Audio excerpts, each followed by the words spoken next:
طبعا هذه قناة روسيا اليوم الروسية. أبغى تركز على عناوين. طيب. buenos contactos con las autoridades y con otros partidos políticos en Turquía. Era una persona cordial y muy respetuosa. Lo conozco de primera persona. والله انك بطل قسم بالله. الآن مثل ما شايف في الكلام هذا حلو. طالع قدام مذيع طبعا باللغة الروسية، نعدل على الكلام هذا وراح نشوف كيف يصل. طيب؟ ممتاز. عدل طول الصوت طول الصوت. طيب.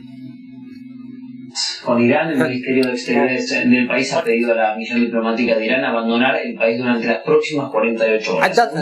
Ha declarado el canciller saudí socava la seguridad de Arabia Saudita y ya se ha dirigido al Consejo de Seguridad de la ONU tras el ataque contra su embajada en Teherán. حلب حمى.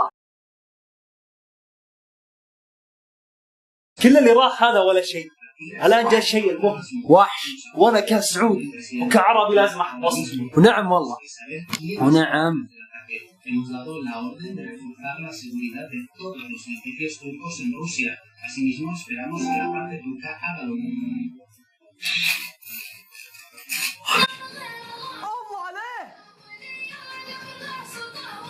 الله عليه والله انك وحش قسم بالله انك وحش. ما شاء الله عليك لا اله الا الله. اذكر والله يا جماعه ما شاء الله ما شاء الله.